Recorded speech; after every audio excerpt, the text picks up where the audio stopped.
Hello po sa inyo mga ka-Jansky, kumusta po kayo?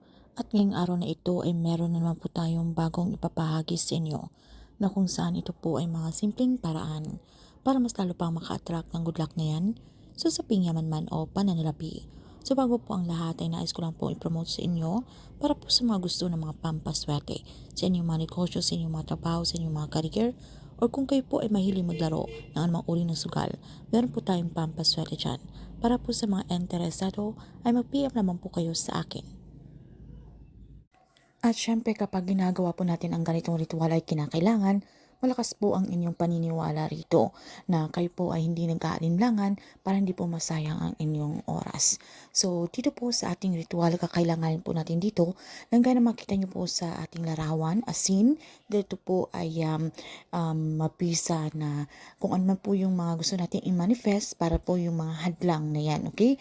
Kung may mga problema man kayo sa saping pananalapi sa inyong mga trabaho o kung ano pa man yan mga ka-Jansky sa inyong negosyo man, pwede nyo pong gawin ang ritual na ito, right?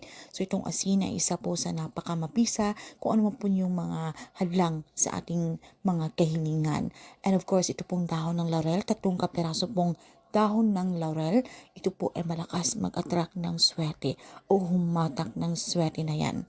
So gawin nyo lamang po ang ritual na ito mga ka-Jansky sa umaga between 6 to 8 a.m. So gawin nyo lamang po ito na kayo po ay walang mga mabibigat na mga problemang dinadala, kayo po ay masaya, na malakas po ang inyong pakiramdam na sa araw na yan kayo po ay siswertihin.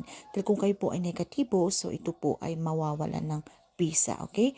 So, pag natusok nyo na po yung ating dahon ng laurel dito sa ating asin at yung ating bawang, ay ito po ay ating dasalan para ma-activate po ang energy nito, okay? So, kung kayo po ay katoliko, isang ama namin at isang sumasampalataya ako. Pero kung hindi naman, kung hindi po kayo katoliko, iba po ang inyong relihiyon, pwede na po yung mga sariling dasal. Basta ang importante dito mga ka-Jansky, tayo po ay sincere, tayo po ay taos-puso kapag tayo po ay nakikipag-communicate kay universe. Then sabitin niyo na po ang inyong mga intensyon, ang inyong mga kahilingan.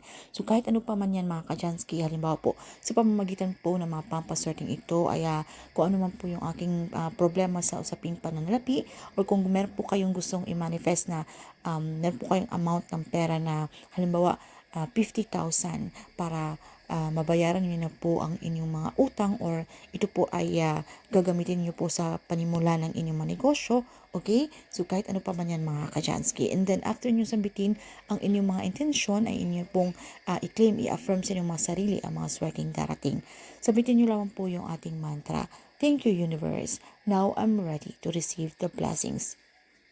So pagkatapos po nito mga ka-Jansky ay lumabas po kayo, umarap po kayo sa bandang silangan kung saan po sumisikat ang araw, and then hayaan nyo lamang po ito doon na kahit ilang minuto lamang po itong ating ritual para mas lalo pang ma-activate ang energy nito, dahil alam naman po natin na ang sikat ng araw ito po ay napakamaswerte.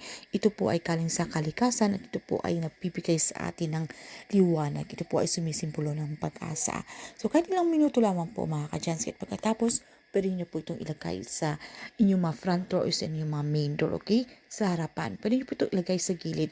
Make sure na hindi po ito magagalaw mga ka-Jansky, okay? Na kung meron po kayong mga maliit na bata o kayo po ay may mga hayop, okay? Basta ito po ay safety po na ilagay nyo po ito doon. Or pwede nyo naman po itong ilagay kung meron po kayong mga pintana, okay? Ilagay nyo po ito doon or sa ilalim po ng inyong mga kama. At kapag naman po ang itong ating pampaswerte, itong ating asin ay natunaw po na hindi pa po nangyayari ang inyong mga kahilingan, ay huwag po kayong mabahala. Pwede nyo po itong palitan, okay, ng panibagong asin, okay? Palitan nyo po lahat-lahat, okay, kung natunaw na po ang inyong asin. So, maglagay lamang po kayo ng panibago at ulitin nyo lamang po ang ritual at ilagay nyo po ito muli doon. So, kung ito po ay natunaw yung ating asin, ito po ay ibig sabihin marami pong mga negative energy sa paligid na kanya pong nahigop. Okay? So, maglagay lamang po kayo ng panibago at keep manifest po sa inyong mga gusto nyong mga mangyari, okay?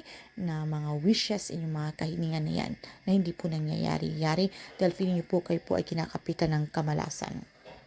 At syempre po, ito pong ating mga pampaswerte, tandaan po natin, ito po ay kinakailangan na sabayan po natin ng aksyon, mapapaplanong gagawin o tayo po ay dapat magsumikap. Hindi po dapat tayo mag-rely na lamang po sa ganitong pampaswerte na tayo po ay walang gagawin, maging tamad at tayo po ay mag-antay na lamang po sa grasya. Hindi po ito ganun. So dapat sabayan po natin ito ng ating aksyon, magsumikap at tayo po ay masalpang gawin natin yung ating gustong gawin na tayo po ay sipagan pa po natin para masala pa po nating makamit, okay? Yung ating gustong or ninanais natin o yung ating hinangan.